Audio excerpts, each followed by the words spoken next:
My pronouns are he, him. And I'm Sheree Bekker, she, her. And welcome to this first Feminist Sport Lab book club. So this is a series where we're going to read books, some old classics, but also some new contemporary books that are related to the interests of the Feminist Sport Lab. So that's feminism and sport.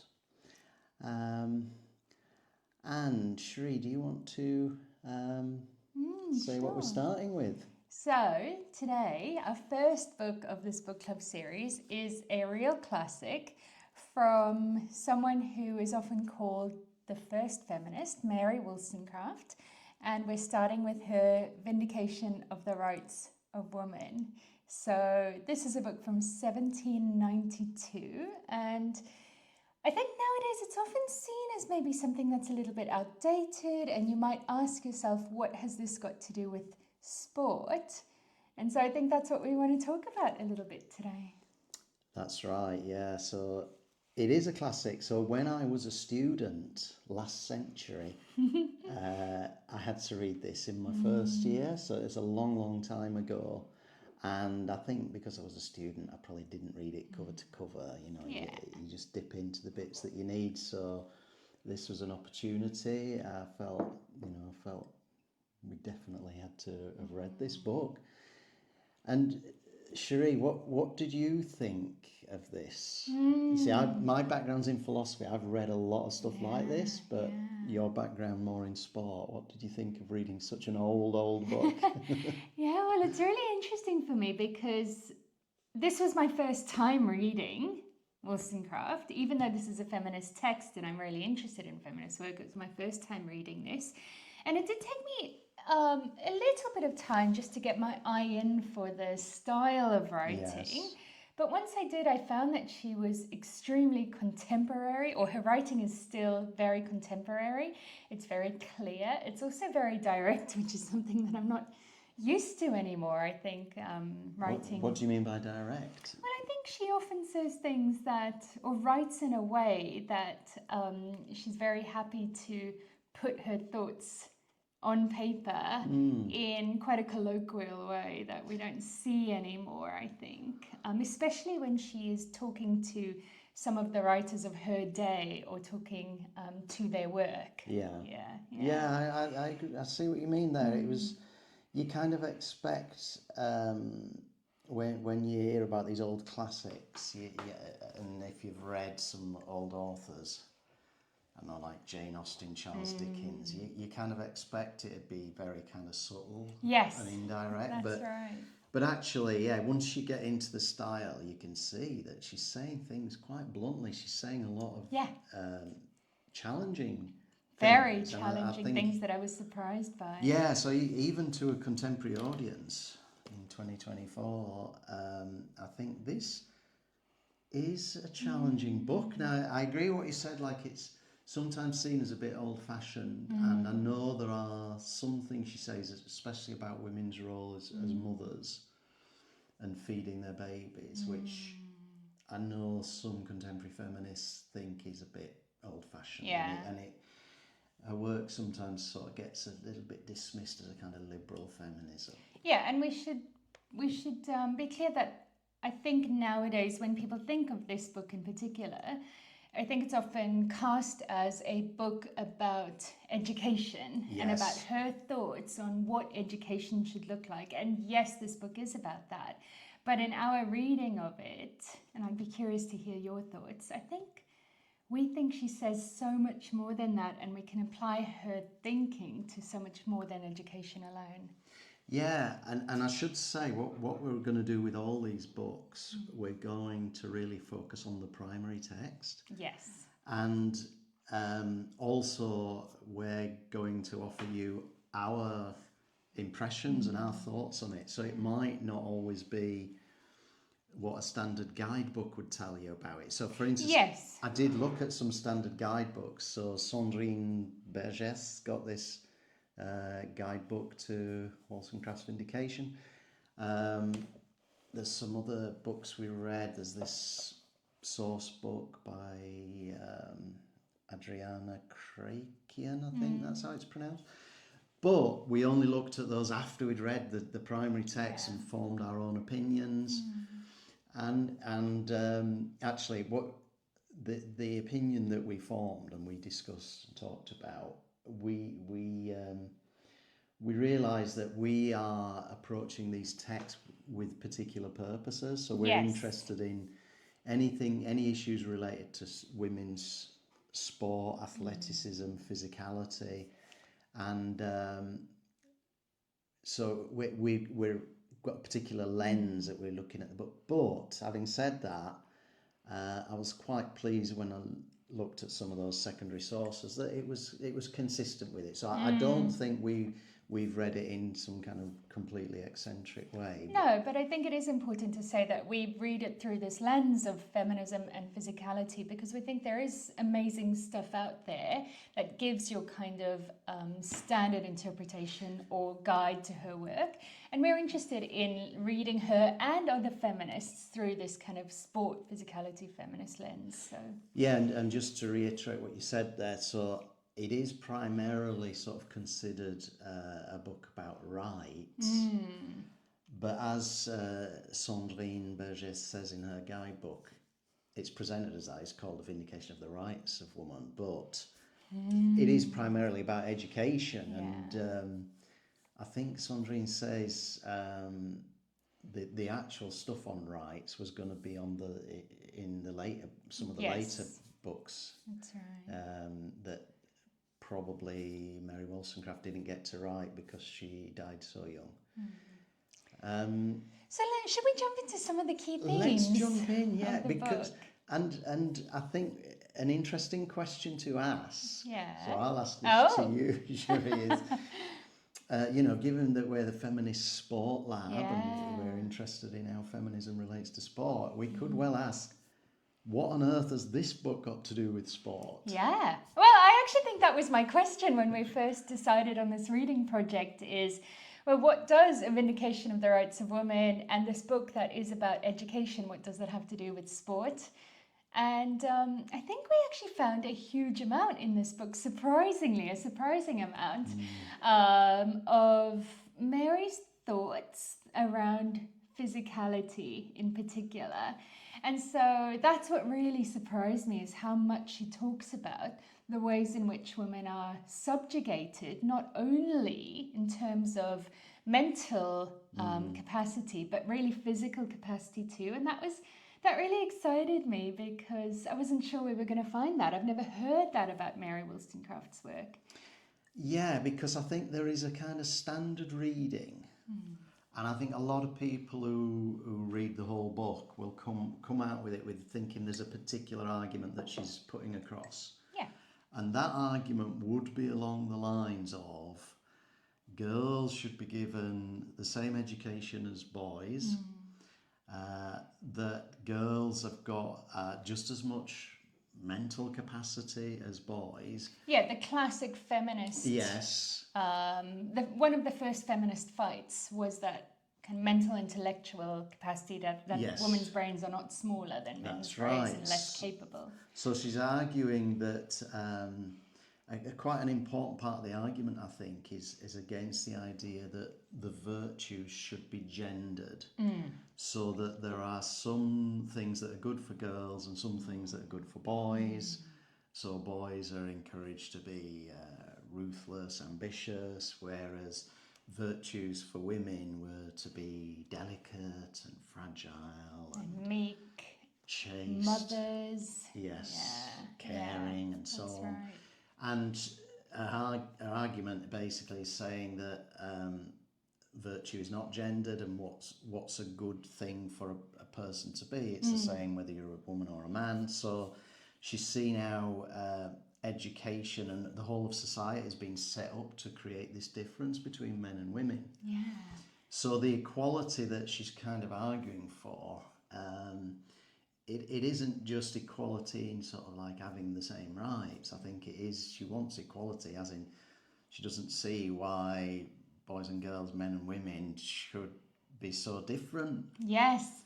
And so she does this really interesting thing, or at least this is our interpretation of the book, in that she starts the book by, we think, kind of hedging her bets a little bit, maybe.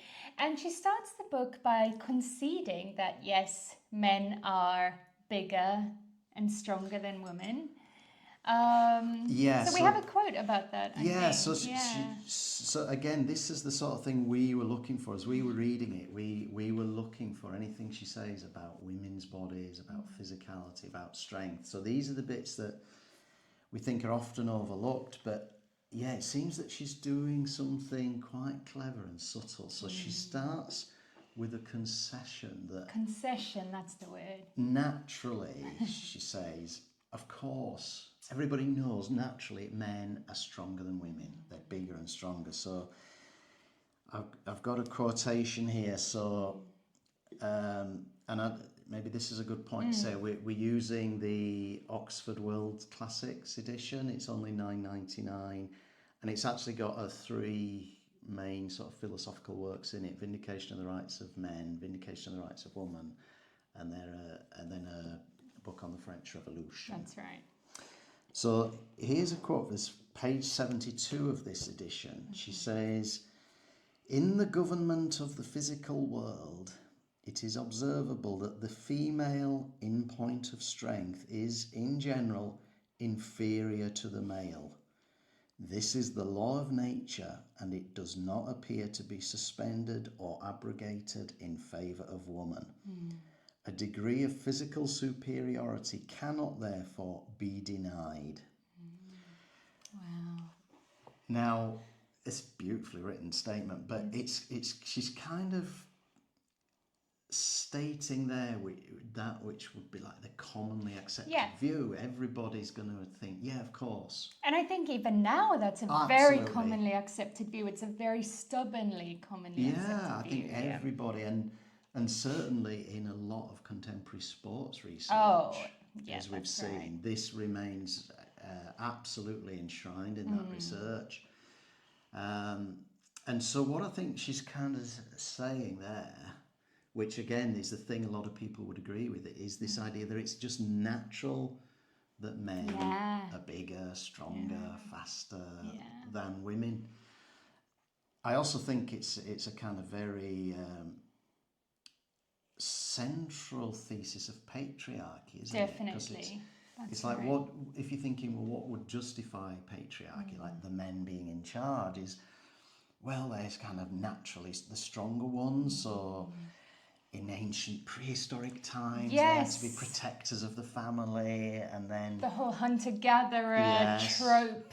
Yes, that is our understanding of like that is why patriarchy came to be, or at least that's the common understanding. A common justification of it. Justification. Because then it makes sense that the men are heads of the family, and then they become heads of the tribe, and then and then as society develops, all organisations, it seems natural men are at the head of these because they're bigger and stronger, and that seems an insurmountable, and it's often positioned as an insurmountable difference between the two binary sexes that we can't get over. So Mary starts with that, and she seems to concede that. Yeah, and there's a number of statements where she says this. We found 3 or 4 very clear statements where she's saying, of course, men are naturally physically stronger, and she's kind of saying, I'll give you this, and then I'm going to argue that, well, but mentally and in character, in virtue, women could be as good as men, but physically, I'm going to concede that.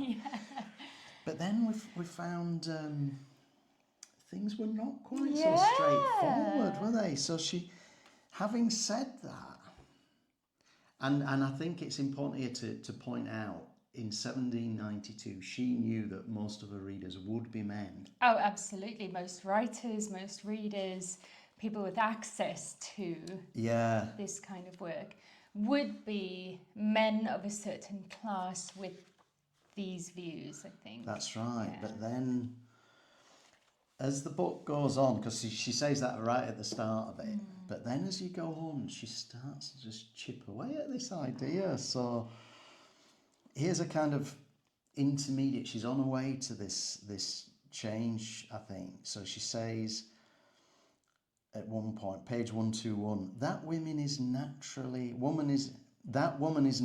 weak or degraded by a concurrence of circumstances is, I think, clear. She says so. Yeah, I find that really interesting. Yeah. So she said men are naturally stronger, and then she says that woman is naturally weak or degraded by a concurrence of circumstances. I think that's where you start to see this like subtle injection of potentially she's putting the idea in our heads that it might not be nature, but rather circumstances nurture our environments that perhaps are making women weaker. It's a very subtle argument, but it's super powerful. It is, and because what it brings to mind is the sort of thing that in contemporary language we might say how women's bodies are constructed, That's right. by social construction. Social construction. Yeah, that's what it puts in mind. I always, because my first degree was in history of ideas, and I'm always very kind of nervous to read older writers through kind of contemporary eyes. But I also think it's interesting to kind of see that writers in the past were getting at the same kind of ideas that we would now put in different terms. That's right.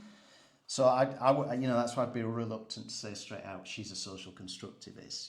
I don't know if there was certainly that language wasn't available. Oh, that's right. And also Sandrine, in her book, makes the point that even the word feminist did not exist at the time of Wollstonecraft writing. And so there are some accounts where people might hesitate to use that word for Wollstonecraft because she never identified as a feminist, but that language wasn't available to her.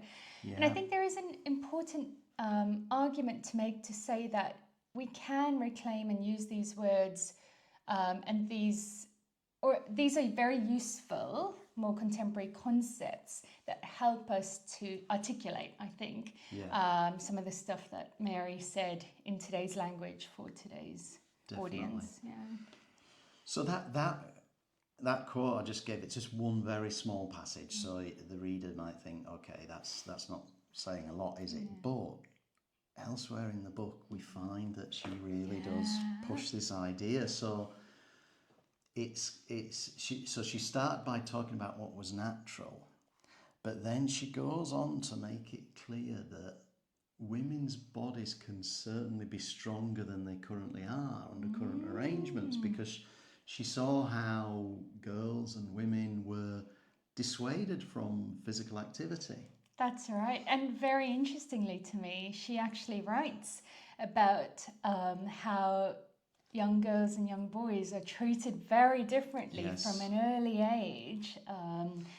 Girls being expected to be more passive and play indoors more, whereas boys are expected to be more active and play outdoors. Yeah, and girls would be dressed in these frilly skirts, and if they wanted to climb a tree, they'd get them dirty, and that would get them into trouble. So do you know? Can I just say this is really fascinating for me to find in Wollstonecraft, because I, as someone who comes from the social sciences, had read this argument and am very aware of this argument. I've used this argument in my work before about that social, how we raise boys and girls to be different.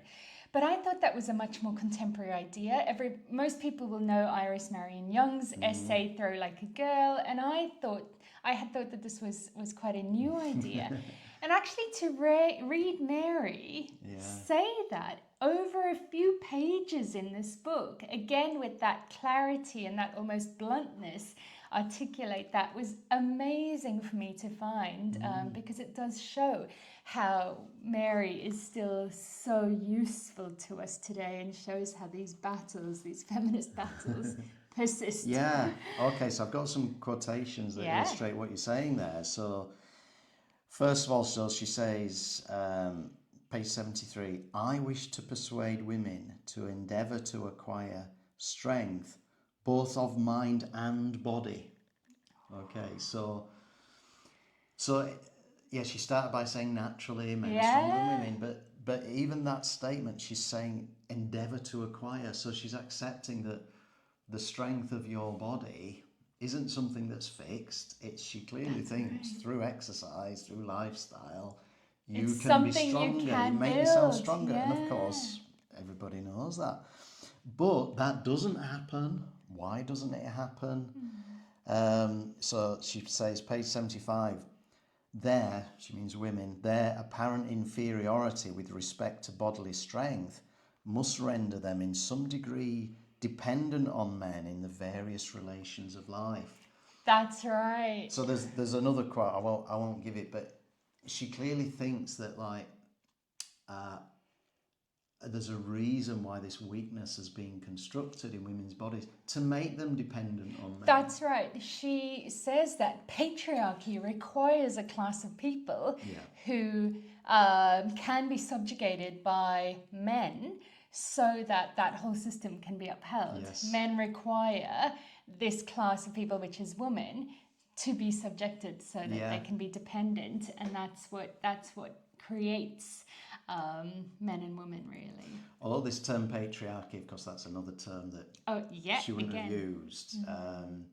But we can see it's what she's saying, that there is a kind of system that's kind of socially policed and enforced to make it such that women are going to be weak. In fact, there's a bit I remember where she says, I don't know if I was going to read this one later, but she's kind of saying that women appearing weak and dependent actually makes them more attractive to the men. So that's right. They're more likely to marry you if you're weak and fragile and need protecting. And I think that's an extremely good point, because we still see that today, right? Like, so as women, you're socialized into this idea that you know, in order to in a heterosexual world, in order to get a husband, get a man, you should make yourself smaller in some ways, because that is more attractive to men. And she explains that very explicitly. Right, yeah, in I the found book. it. So this is page 95.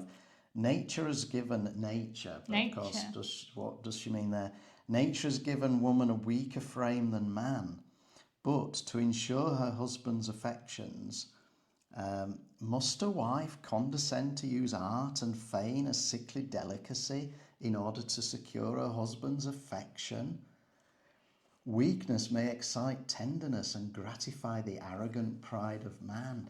So one thing she's thinking, right? So I think she's saying that even if nature had made women weaker than men, she thinks it's clear that women are kind of feigning even more weakness than they naturally have. So true, even now. Yes, that's because right. she says it's gratifying the arrogant pride of man. That's so right. the man's going to feel strong and protective the that's woman his because role. she's so delicate. I mean, that's right.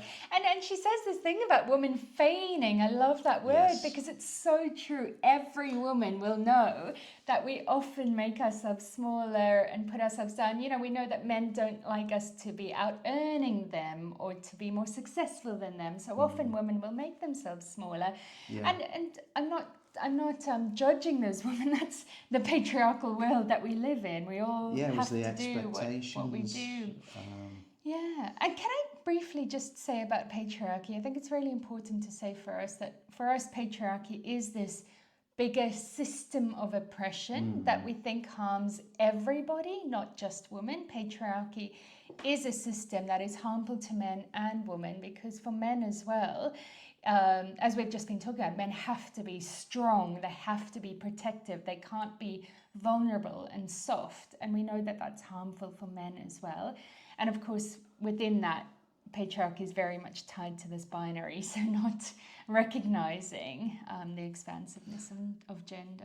I think that's so important to say, because I think one of perhaps the most harmful interpretations of feminism is that it's just women against men. That's right, and we utterly reject that. Utterly reject it, because we've seen, I mean, you only have to look at the recent history of British politics to see that women can attain positions of power and not challenge patriarchy whatsoever from that privilege that they have. So, you know, we've had some politicians, not going to name names, but they seem to have used their position to just defend patriarchy. That's right. So it's definitely not women against men, it's challenging a sort of system of gender-based injustice. Yeah, That's right. That's how we understand feminism. Didn't know we'd be getting into that here. No, me neither, but it felt glad you important to raised say it, in yeah. our first book club, since we're talking about these big concepts, and I just feel it might be important for us to say what our stance is here. So shall we carry on with Mary? Where were we? Well, so she goes on to make some arguments that I think are absolutely brilliant. Oh. This is what surprised me. So, you know, I love history of philosophy, and sometimes contemporary philosophers are a bit arrogant and think they've got all the arguments, and their arguments are brilliant, and people in the past weren't as good, you know, and that's when I love love reading history of philosophy and discovering some really important arguments. So Mary's got she makes 3 points that I think get progressively more impressive, right? Yeah. So page 108. So What was the previous one? Oh. She says,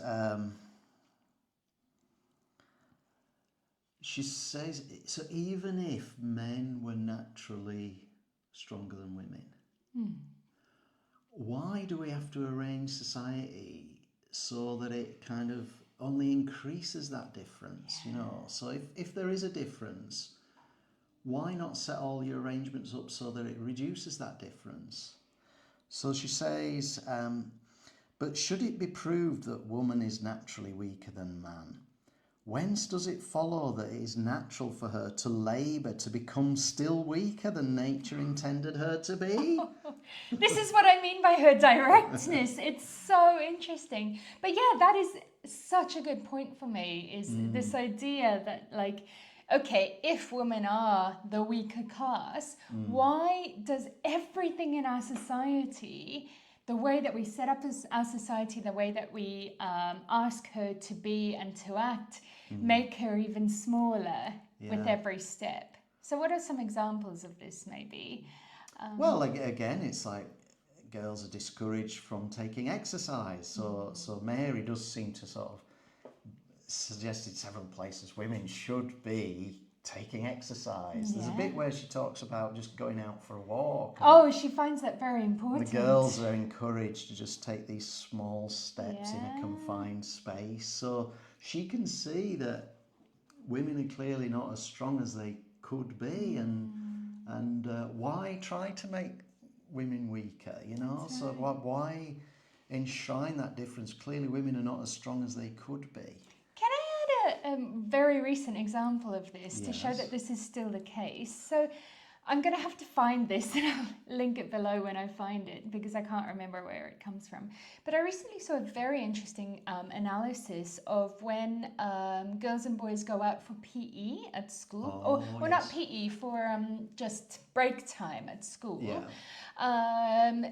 They did kind of a heat map analysis of the movements of the girls and the movements of the boys, and it was really interesting to see how almost confined the girls, even in today's world, keep themselves and that kind of smaller range of movement, whereas the boys do go out more and are moving much more, even today. And you know, we can see that that's a result of these hundreds of years of expectations on girls and boys. If we're bringing in contemporary thoughts, so I think what she said here, Mary, it relates to an argument in Angela Saini's book. I think it's inferior. It might be superior. It's The Patriarchs, her new book, her latest book. Yeah, maybe it's that one. In fact, that's a book we might cover in a future. I think we should. We might cover all of her books. But she makes this argument that if something is natural, in this case she's talking about patriarchy, if it really is natural, why does it need to be constantly reinforced? You know, why does culturally it have to be really kind of held up? supported. Why does everything have to conspire Yes. to uphold this idea of male superiority? Yes. Yeah. Right. So applying that argument here, Mary's saying very similar things. She's kind of saying, if boys and men really are sort of naturally physically superior, then why do we have arrangements where they're constantly encouraged to eat more, Yes. to grow more, to be bigger, Yes. to be stronger, to go exercise? out into the world? Yeah. Yeah. Because if it was natural, if it was immutable, if it was essential, then that would mean you could give women all the advantages and it still wouldn't challenge men's superiority, right? So, but Mary's seeing that the current arrangement is that boys and men get all those advantages. And we've seen this again in modern society. So once feminists, I think, debunk this idea that men are more intelligent and more capable than women, then we suddenly see women doing much more in society, achieving much more in society. And so that really does show that there is this kind of patriarchal mechanism that upholds that. And as you say, if it really was natural and we gave all of women all of those, and all marginalized people all of those advantages, then they should still come out second. But we don't think that's the case. Although I will say, and we'll get to this, is that in sport this seems to be the one place where people think that there is now equality and women are still coming out second. But we'll discuss why that's not the case. Some people think there is equality. They think feminism has been won. Oh, yeah. Can I say one more point on this? Yes, of course. And it's something that I found really interesting about Mary's class analysis. So And this was going to be the second okay, thing. great. Let's jump into that. Well, you Great. go ahead then. Well, I was just going to say, for me, what I also find fascinating, again, because Mary's thought of often as this outdated kind of feminist, but I was really surprised by the intersectionality, again, another modern word for some of what she does. But the intersectionality of her argument, she recognizes enslaved women, and she also has this really great class-based analysis where she again shows that this supposedly natural inferiority of women is created because she says, or she explains to us how, or she asks how it is that working class women in that time were expected to be strong and work outside or do very physical jobs. And it was the leisure class of women who were able to, what was that word earlier, kind of to not conspire, but make themselves more delicate and be indoors and be at home. And so she shows this very clearly that, so there are some women the word was the word feigning. Feign, yeah, so that's right. So working class women don't have the luxury of feigning femininity to the degree that the leisure class do. Absolutely, I found that amazing. So that's like a second point she makes, that to prove that it is kind of contingent that women are delicate and fragile, because she's seen that there is a group in society who don't have that luxury to be that way. And that brings us to the third argument that I found absolutely devastating.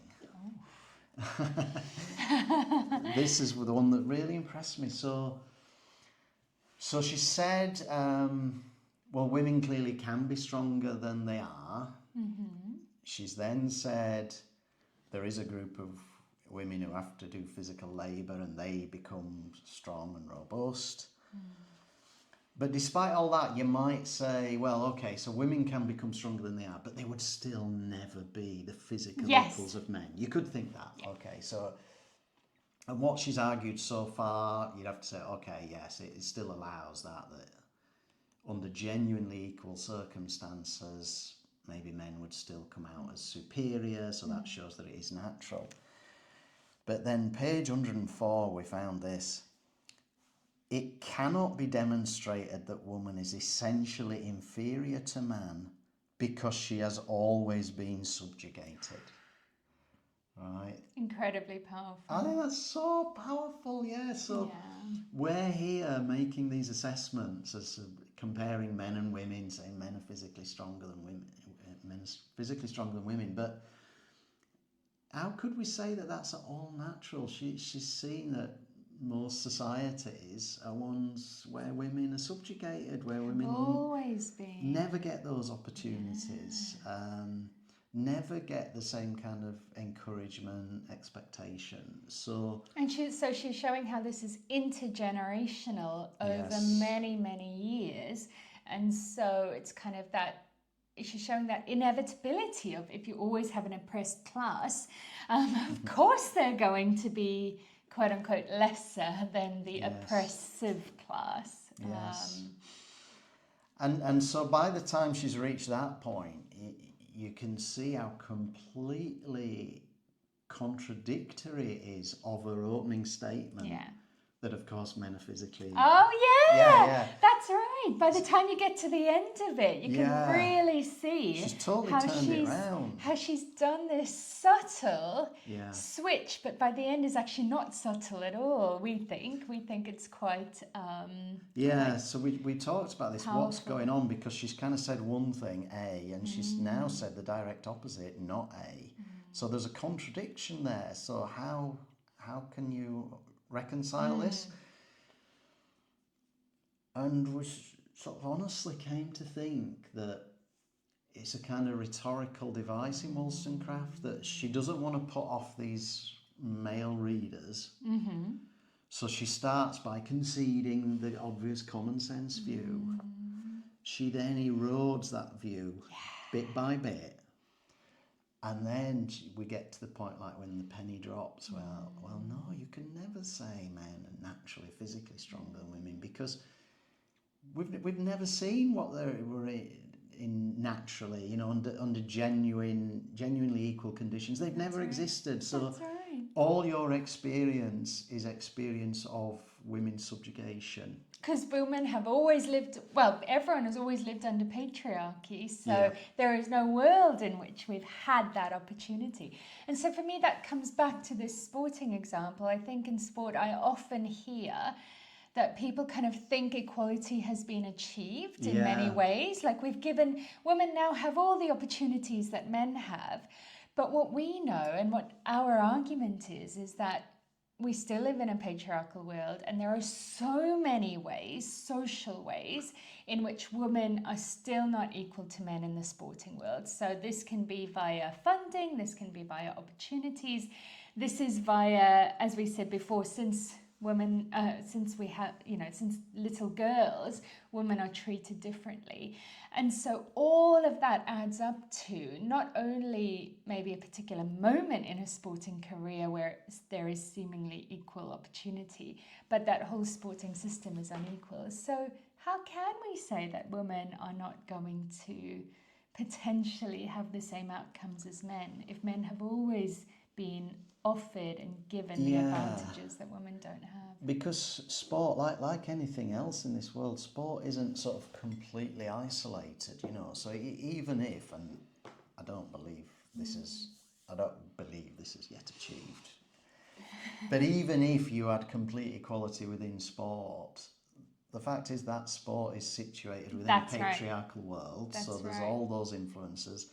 It's also situated in a historical context of millennia of patriarchy. That's right. So if, I'd love this to happen, but if sport had complete gender equality tomorrow, it wouldn't mean, you wouldn't have redressed all the historical injustices and broader social injustices to which women and anybody who's not a man has been subjected. So it's...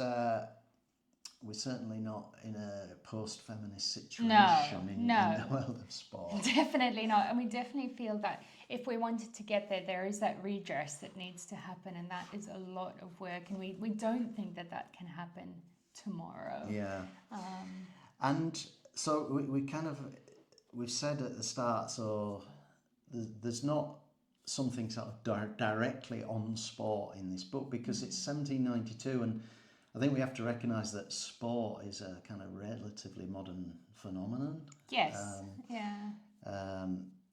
Back in 1792, the sort of general population didn't have the leisure time to be indulging in sport, watching sport. Maybe some aristocrats could have done something like that, but so she's writing before sport really even exists.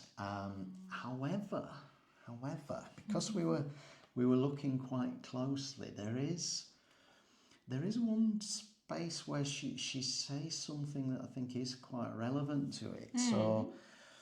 So Mary, she sort of has this kind of radical view for the time. She thinks boys and girls should be educated together. Yes. Because again, it relates this idea she doesn't want different virtues for girls and boys, so she thinks put them all in the same class and teach them the same. So this is page 250. And then she goes into a bit of detail on what she thinks sort of the ideal schooling arrangement would be. So she asks for elementary day schools. She says, where boys and girls, the rich and poor, should meet together. So they're all in together. Again, that class analysis coming through. Yes, rich and poor. And then she says the schoolroom, now this is on page 253. For her, the ideal schoolroom is, quote, surrounded by a large piece of ground in which the children might be usefully exercised. For at this age, they should not be confined to any sedentary employment for more than an hour at a time. She's so right. I would have liked to have gone to this school. I think many of us would. So you do an hour in the class, doing your scholarly arithmetic. work. Only an hour, and then it's playtime. Definitely. But you can see how important she finds that physical activity. And I love how she says children. She doesn't differentiate. The boys should go out and play, and the girls should do their, but needlework. Then there's something further added to this, right? So she says, as a justification for this, she says, academic study, quote, should never encroach on gymnastic plays in the open air. Wow. Now, I suspect in 1792, that's as close as you could get to commenting on sport. Definitely. So, gymnastic plays. So she is clearly talking about physicality and putting all that together. She's saying girls and boys should be educated together, given the same education. That's right. And it's clear she thinks that includes physical education. That's right. On an equal basis. Equal basis, same expectations on you, whether you're a girl or a boy. And she's saying that physical development is really important. Yeah. And I think she sees that as part of nurturing equality, that it's not just about equal mental treatment, but physical as well. So she's putting exactly the same expectation on girls as boys. That's right. When they go out for an hour's play, she doesn't think, hold the girls back because they can only take 10 minutes play. Or that the girls should be inside doing needlework or something. Yes. Which I think was quite common at the time from what I've read. Yeah. Embroidery. Yeah, that's right. And so, her conception here of like everyone should be outside doing this physical activity, these gymnastic pursuits.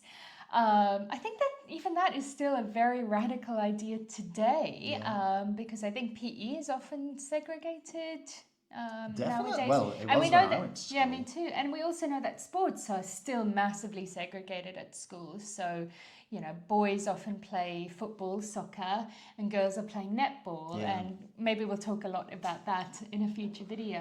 Yeah. But so in this way, again, I was so amazed to find Mary's ideas still so relevant. Well, yes. I mean, we started out with this rhetorical question, what's this book got to do with sport? We all know it's a key text of feminism, but if you're doing feminism and sport, how is it relevant?